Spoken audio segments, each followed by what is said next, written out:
Hey guys, and welcome back to the Tech Buddies Podcast YouTube channel. We haven't forgotten about the tech side of things amidst all the car reviews, which you guys seem to be enjoying, by the way. So I decided to switch things up and record a tech product review instead. Today's review is gonna be on the Airpods 4, which I picked up from Amazon last month. These have genuinely been the perfect pair of earbuds for me, and the fact that I've used them more than any other earphones I've owned so far is a testament to that. Let's start with the design, which is the main highlight of the AirPods 4 for me. Unlike all the other earphones I've used in the past, the AirPods 4 don't come with silicone tips. While that might be a disadvantage for many people, I personally prefer this design. The earbuds fit comfortably in my ears, they sit securely, and I have the peace of mind that they are not going to fall out no matter what. Also, since it doesn't come with silicone tips, I feel it's more comfortable for me to wear for longer hours. The case is also smaller compared to the OnePlus Buds I was using earlier, and Apple has removed the pairing button in this generation and also removed wireless charging support, but neither of these were deal breakers for me. One thing you should know though is that the case gets scratched very easily.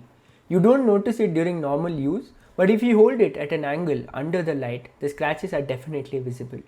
I usually leave the case on my table or keep it in my pocket with just a handkerchief, but still it picked up noticeable scratches. So I definitely wouldn't recommend keeping it in the same pocket as your keys or anything sharp. Moving on to the touch controls, since the capacitive area is on the stem of the earbuds, it prevents accidental touches that used to happen with the OnePlus Buds whenever I was adjusting them in my ears. You have to pinch the stem using your thumb and index finger, so that might be an extra effort, but it responds quickly with a little click sound, so that's no problem. The touch controls are simple. You pinch once to play or pause your music, double tap on the right earbud to skip to the next track, double tap on the left earbuds to go back to the previous track, and long press to activate Siri. You can also customize the buttons for calls, and I've set it up as single pinch to accept and reject calls. Before getting into the sound quality, let's talk about some miscellaneous features. The earbuds can announce notifications, which I found both useful and sometimes annoying. The good part is that with head gestures enabled, you can simply nod your head to dismiss unimportant notifications. For example, I'll listen to the WhatsApp notifications that come in, but if it's a random Instagram reel someone has sent me, I just nod my head and the notification stops. As usual with AirPods, you have no separate app to control the settings. When you connect the AirPods to your iPhone, all the AirPods settings appear directly in the settings app. Another feature I like is personalized volume, which I have kept turned on. What it does is it adjusts the volume of your music based on your surroundings, and it works surprisingly well. For example, when the metro enters the platform with that loud screeching sound, the volume increases automatically. Even when the wind is blowing hard sometimes, it boosts the volume a bit. Automatic ear detection is present too, which has become standard even in budget earbuds, so when you remove the earphones from your ears, the music or the media stops playing. Coming to dual device connectivity, especially with my Windows laptop. Here's the thing, you cannot stay connected to both the phone and the laptop at the same time, which used to happen with my OnePlus Buds.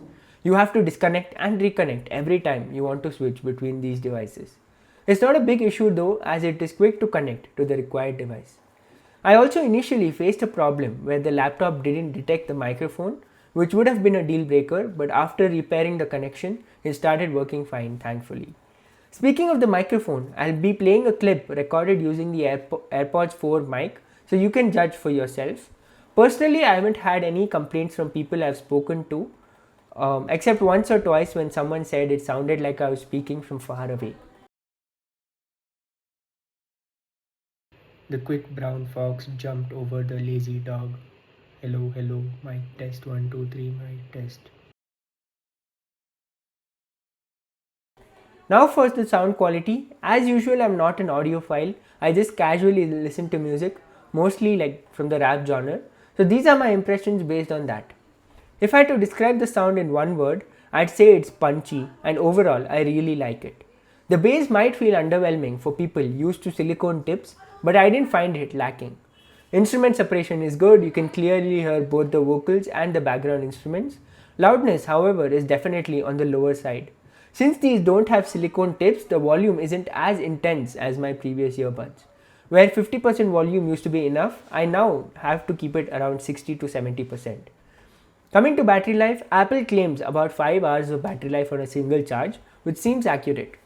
I don't use my earbuds for very long stretches. 1.5 to 2 hours at most is what I use. With the case, Apple claims 30 hours. I use them around 4 hours a day maximum. It's generally about 2 to 3 hours. And since they charge whenever they're inside the case, I end up charging the case just once a week. So in the 1 month I've owned them, I've charged the case only 3 to 4 times. Coming to active noise cancellation, I'm not someone who uses ANC much. Even on my OnePlus buds, I might have used it once or twice only. So the lack of ANC on the regular Airpods 4 wasn't a problem for me at all. Passive noise isolation is decent, and since you keep the volume a bit higher anyway, the music easily masks the background noise. Should you pay Rs 5000 extra for the ANC version of the Airpods 4? That's completely up to you. Finally, the price. I didn't get any discount, but I had a 10,000 rupee Amazon gift card, so I effectively paid Rs 2,999 for these earbuds. That's the main reason I jumped on it. At its full MRP, I don't think I would have bought it, especially since my OnePlus buds, which cost around 3,000 rupees, were doing the job for me. And that's about it for the review. The non-silicone tip design is definitely more comfortable for me, and that is the biggest highlight of the AirPods 4 in my experience. To watch the OnePlus Nord Buds 3 Pro review, click here, and to watch the review of my HP Spectre X360 laptop, click here, and I'll catch you guys in the next tech review, hopefully soon. Bye!